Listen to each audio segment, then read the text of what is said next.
Ghost Blau presenta El origen, capítulo 10.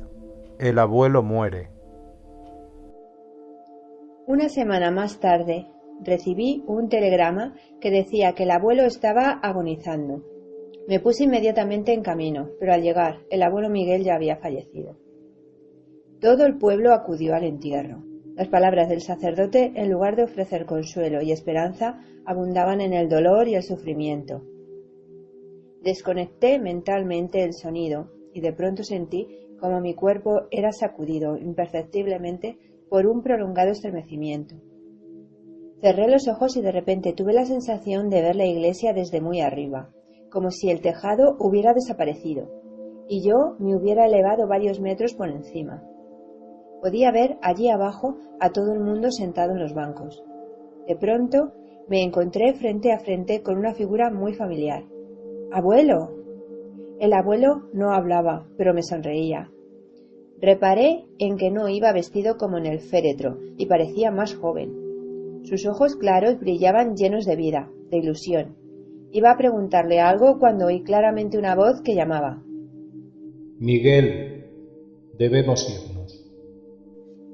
Me pareció percibir como si alguien, allá arriba, tendiese una mano al abuelo. Sin embargo, cuando levanté la vista no pude ver nada, solo una especie de cono muy grande sobre nosotros que, teniendo su base sobre la iglesia, desembocaba en un túnel de luz, allá arriba en lo infinito del cielo. Vi cómo el abuelo se iba alejando por ese túnel vertical.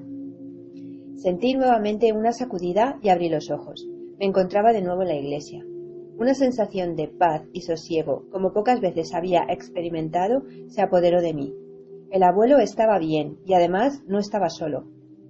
Sea lo que sea, detrás de la muerte hay algo que no produce miedo ni rechazo, sino paz y esperanza.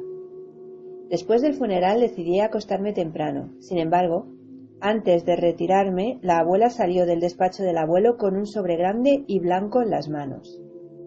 Pocos días antes de morir el abuelo me dejó este sobre y me pidió que te lo entregara después de su muerte.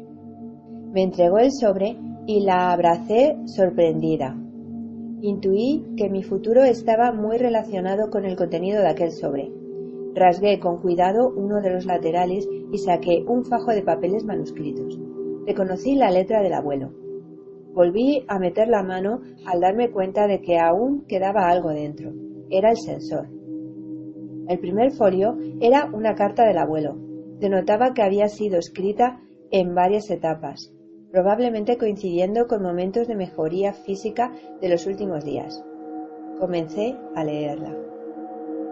Mi querida nieta, ha llegado el momento en que debo marchar. Mi vida aquí se acaba. El plazo que se me dio para hacer o deshacer en esta vida, 75 años, llega a su fin. Lo hecho está, y lo pendiente quedará para una nueva existencia donde tenga la oportunidad de seguir aprendiendo y experimentando. En estos años he comprendido que la muerte física es una realidad objetiva. Sin embargo, no es la única que ocurre en el hombre. El renunciar a los propios valores es también una muerte, y lo es por despreciar el trabajo realizado, por creerlo inútil. El hombre que quiere vivir debe pensar que la vida es un conjunto de vidas, que a su vez integran más vidas y éstas se componen de vivencias. He aprendido que el conocimiento es un medio para alcanzar la sabiduría, que es la manera correcta de aplicar este conocimiento.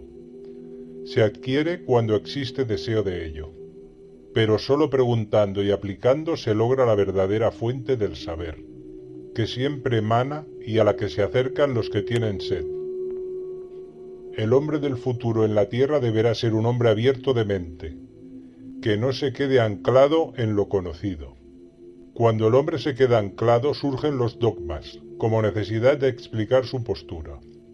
La ciencia se replantea sus postulados constantemente, y el hombre que está naciendo ahora ya no se asombra de los avances tecnológicos.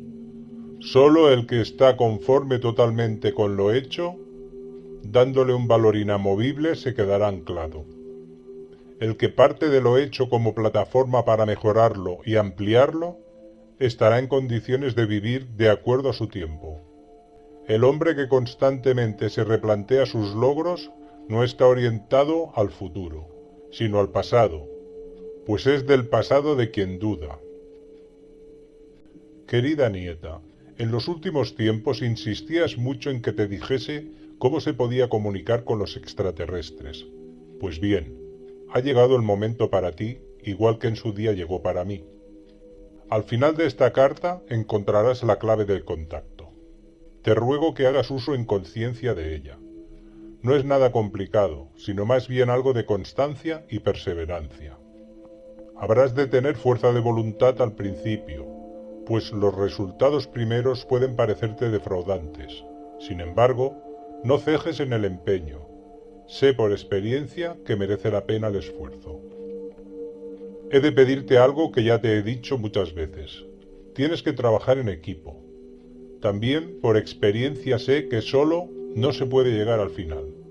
Busca gente que comparta tus ideas, con los que te sientas en sintonía, y forjaos juntos los objetivos. La fuerza de todos os hará llegar a la meta final. Deberéis buscar y experimentar, y después difundir el resultado de vuestras investigaciones. Recuerda lo que dicen los maestros: todo lo que se recibe es para dar. Yo te pedí que confiaras en mí y en mi historia, sin darte a cambio ninguna confirmación, y es más, me guardé información que te hubiera ayudado a comprender un poco mejor. Siento que en algún momento lo hayas pasado mal, pero debí hacerlo así. No era por falta de confianza en ti, sino porque era necesario que, a pesar de todas esas dificultades, que surgiera en ti la necesidad de saber y la capacidad de dar cabida a otra forma de entender las cosas. Hubo una parte de mi experiencia en el OVNI aquella noche del 22 de junio que silencié a propósito. Se trata del mensaje que recibí del hermano mayor. Recuerdo la escena y sus palabras como si las tuviera grabadas en alguna parte de mi cerebro, por la que no pasa el tiempo ni el olvido. Cuando la rememoro es un fiel retrato de lo que allí ocurrió. Aquel ser me habló de una forma que hizo que mi vida y mis objetivos cambiaran.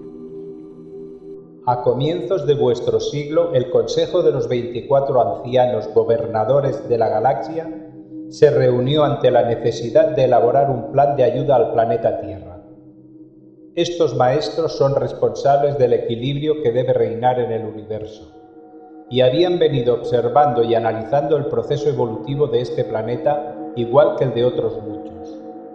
Su gran capacidad mental les permitió extrapolar para comienzos del próximo siglo el fin de vuestra humanidad, si antes no operaba algún cambio, no solo en los habitantes, sino también a nivel geológico del propio planeta.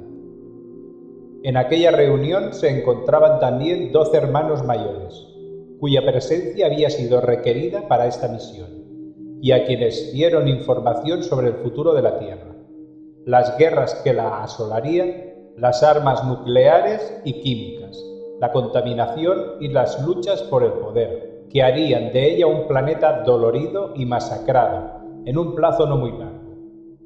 Asimismo, se mostró cómo iban a variar las condiciones telúricas produciendo movimientos sísmicos de gran envergadura. Muchos volcanes entrarían en erupción y las tierras y los mares se tendrían que asentar de nuevo. Todo esto sucedería lentamente, sin que apenas los terrestres se apercibieran de ello, pero la Tierra llegaría progresivamente a un punto en que el ser humano ya no tendría donde apoyarse. Habría perdido la fe en sí mismo y en sus semejantes.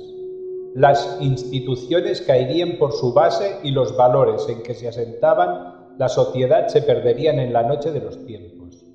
El poder económico y político dominaría la tierra y los más poderosos aplastarían a los más débiles.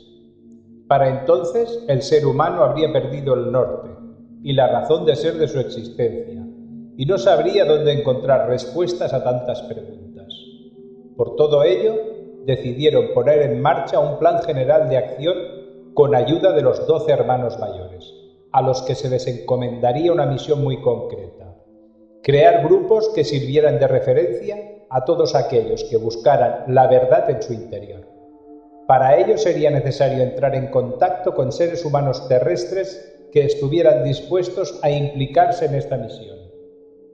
Cuando se avecinase la catástrofe, estos grupos de personas permanecerían unidos y para entonces deberían haber alcanzado un grado de consciencia de las cosas y una capacidad de ayuda y comprensión que les hiciese dar referencias y serenidad a una humanidad que ya estaría al borde de la locura. Pero antes de todo esto comenzaría su trabajo como núcleo de expansión, para difundir el mensaje a todo aquel que se acercase a ellos en busca de respuestas. Tendrían que compartir con sus semejantes todo lo que aprendieran, desmitificar las instituciones, utilizar la mente con el mayor provecho posible y conocerse un poco más cada día para poder conocer y entender a sus semejantes. Tendrían que romper sus estructuras mentales para dar cabida a nuevos conceptos de convivencia, trabajo y entendimiento entre los seres humanos, con objeto de formar núcleos cohesionados de hombres que compartieran una filosofía de vida entre ellos y con los demás, y a la vez diseminar todo lo que aprendieron de sus guías, siguiendo la máxima: todo lo que se recibe es para dar. La necesidad de este cambio en el hombre de la Tierra tiene también otro propósito, y que va emparejado con la evolución del propio planeta. La Tierra va a sufrir una serie de cataclismos provocados en gran parte por la negligencia de los terrestres en cuanto a las continuas agresiones que sufre el subsuelo por las explosiones nucleares, y en parte también por la invasión del sistema solar por un planeta frío de grandes proporciones. La Tierra va a cambiar. El planeta debe estar en consonancia y armonía con los seres que lo habitan, y cuando se recupere de esta catástrofe, alojará a seres como los que has encontrado en esta nave, seres humanos que estarán ya un peldaño más arriba en la escala evolutiva. Me sentí abrumado por la cantidad de información que estaba recibiendo. No obstante, podía notar cómo mi cerebro estaba receptivo y grababa cada palabra de aquel ser que, a pesar de las extrapolaciones tan trágicas que estaba haciendo, seguía manteniendo la misma serenidad. Miguel, hermano, comprendo muy bien cómo te sientes en estos momentos. Sé que cuando estás oyendo es difícil de asimilar, pero sabemos que tú eres un hombre que busca la verdad y queremos pedir tu colaboración para trabajar juntos en este empeño en favor de la Tierra y su humanidad. Aparte de esta misión que apenas te he esbozado, hay otras muchas que involucrarán a hombres de otros planetas, que realizarán todo tipo de trabajos desde recoger muestras de la flora y fauna de la Tierra hasta el cuidado y vigilancia para que no se produzcan grandes catástrofes, compensando las fuerzas geológicas o ayudando a que la Tierra pierda parte de su presión interna, provocando la aparición de nuevos volcanes. También hay terrestres, como John, que colaboran con nosotros, ayudando en realidad a sus hermanos. Se han establecido diferentes colonias fuera de vuestro planeta y están aprendiendo a vivir como viviría el nuevo hombre de la Tierra. En ocasiones como esta, por ejemplo, viajan hasta aquí con distintos propósitos: evitar acontecimientos bélicos, apoyar los movimientos humanistas. Miré a John, que me sonrió, mientras me lanzaba una mirada de afecto y apoyo.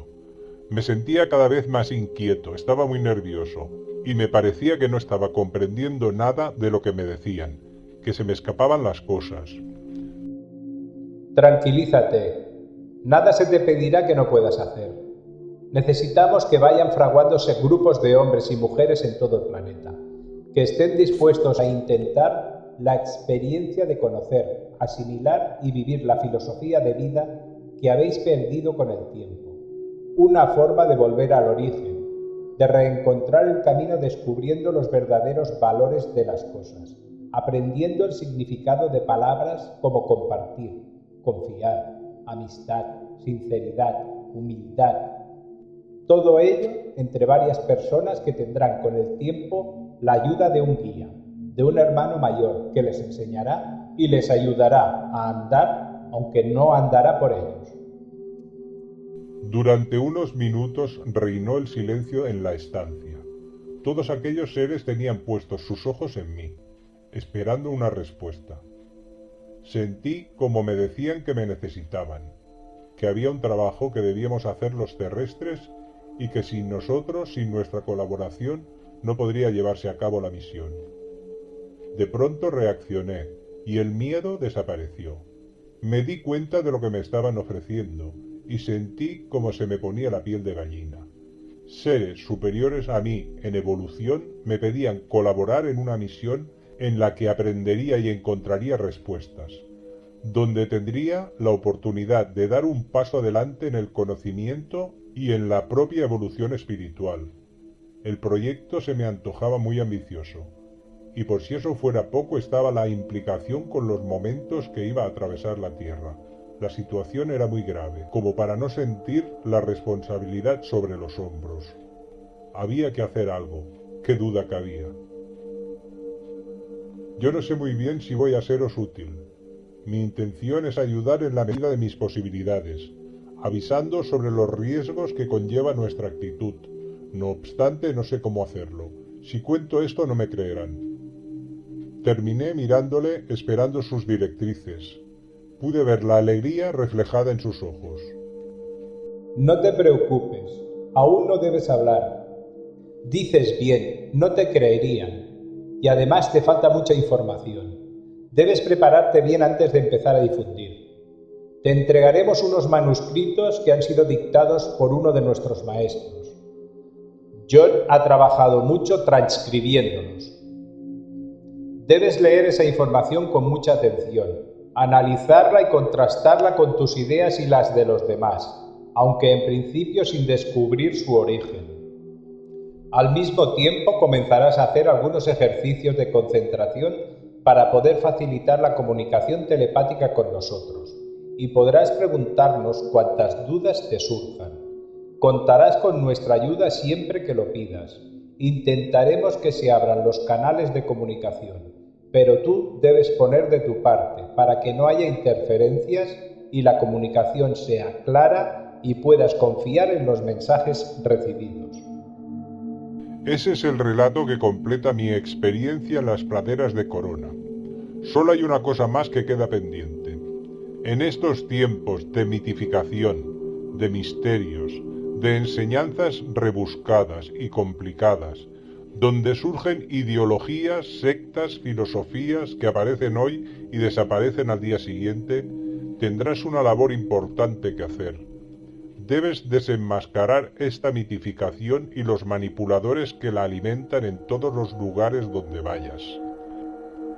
Entre estos escritos encontrarás instrucciones sobre cómo utilizar la clave de contacto. También algunos consejos basados en mis experiencias positivas y negativas, sobre cuál es el mejor método de los que existen. ¿Qué necesitas? ¿Cómo se realiza la comunicación? Finalmente, quiero decirte unas palabras recibidas de un guía para que recuerdes algo que debes tener presente siempre. Los hombres están unidos por un sentimiento religioso y se desunen por la interpretación razonada de ese sentimiento. Sin embargo, no olvides que para cualquier empeño que el hombre se proponga, siempre le mueve un sentimiento religioso, aunque lo llame de 1000 formas diferentes. Ese impulso le hará tender a unirse a otros hombres. No pierdas nunca el interés y los deseos de evolucionar, y ellos siempre estarán contigo. Abre tus ojos y tu cerebro a esta oportunidad que se te brinda. No la dejes pasar. Es importante para ti y puede serlo para más gente. Que la paz y el amor cósmico os guíen. Miguel. Dejé la carta y el resto de los papeles sobre la mesa. Allí estaba lo que tanto había buscado. Con esa clave se cerraba una etapa y comenzaba una nueva mucho más rica y prometedora.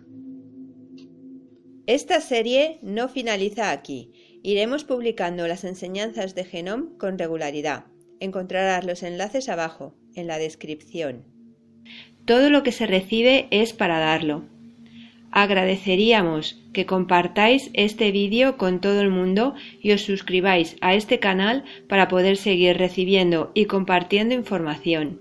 Muchas gracias.